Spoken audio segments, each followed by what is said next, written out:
ஓம் ஸ்ரீ கிருஷ்ணாய பரமாத்மனே நமஹ. ஸ்ரீமத் பகவத்கீதையின் முதல் அத்தியாயத்திற்குள் நுழைகிறோம்.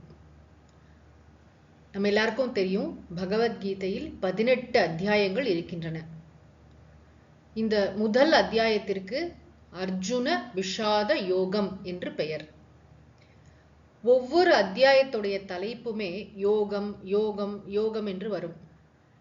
இந்த யோகம்னா கர்ம யோகம், பக்தி யோகம், ஞான யோகம், அது போன்று ஒரு மார்க்கம் அப்படின்னு எடுத்துக்க கூடாது. யோகம் என்ற சொல்லுக்கு இங்கு தலைப்பு என்று பெயர். யோகா என்றால் இந்த இடத்துல தலைப்பு.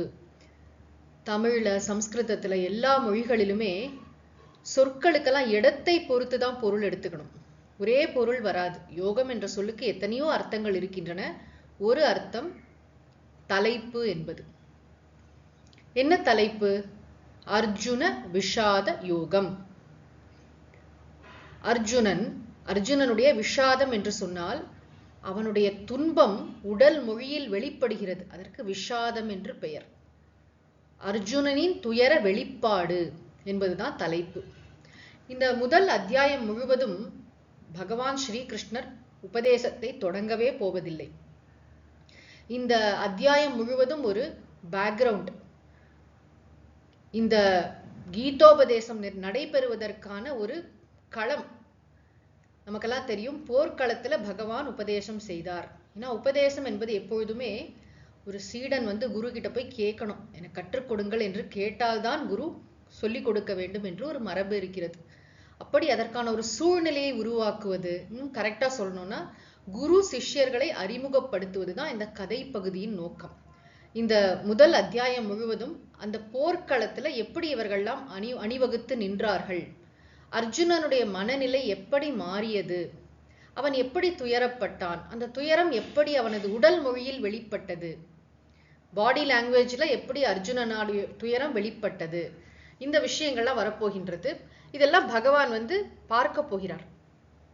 பகவான் இந்த இடத்துல ஒரு தேரோட்டியாக இருக்கிறார், அர்ஜுனனின் உற்ற நண்பனாக இருக்கிறார். ஆக இது ரொம்ப அழகான ஒரு பகுதி. இந்த முதல் அத்தியாயத்துல நம்ம என்ன பார்க்கிறோம்னு சொன்னா, பகவான் அர்ஜுனன் ரெண்டு பேரையும் அறிமுகப்படுத்துகிறது இந்த சாஸ்திரம். அர்ஜுனனின் துயர வெளிப்பாடு. ஏன்னா நம்ம பார்த்தோம், நம்ம வாழ்க்கையில அத்தனை பிரச்சனைகள், எல்லாருமே நிறைய துன்பங்கள்ல இருக்கும். அந்த துன்பத்துக்கு காரணம் என்ன அப்படின்னு பார்த்தா, நம்முடைய அபிமானம், மோகம். நம்ம நான், நீ, அது இதுன்னு ஏகப்பட்ட விஷயங்களை சொல்றோமே, அதெல்லாம் உண்மையா? உண்மையிலேயே நான் என்ற சொல்லுக்கு நான் என்ன பொருள்? நீ என்பது யார்? நான் என்பது யார்? எது நான் இல்லையோ அதெல்லாம் நானாக நாம் வாரி போட்டு கொண்டிருக்கிறோம். அதனாலதான் இவ்வளவு துயரப்படுகிறோம். நம்முடைய ஐடென்டிட்டியில பிரச்சனை இருக்கு. நான் யார் என்பதே நமக்கு சரியாக தெரிவதில்லை. அது சரியாக தெரிந்தால் மட்டும்தான் துன்பங்களிலிருந்து முழுமையாக விடுதலை பெற முடியும். டெம்பரரி சொல்யூஷன்ஸ் எவ்வளவோ இருக்கும். ஒரு நல்ல பாட்டு கேட்டா மனசு ரிலாக்ஸ் ஆயிடும், ஒரு நல்லா சாப்பிட்டா ரொம்ப ஸ்ட்ரெஸ் பஸ்டிங்கா இருக்கும், எல்லாம் சொல்றோம். ஆனா அல்டிமேட் சொல்யூஷன் என்று ஒன்று இருக்க வேண்டும் அல்லவா? ஒரே தீர்வு, அறுதி தீர்வு என்பதுதான் கீதா சாஸ்திரம் நமக்கு அருளக்கூடியது.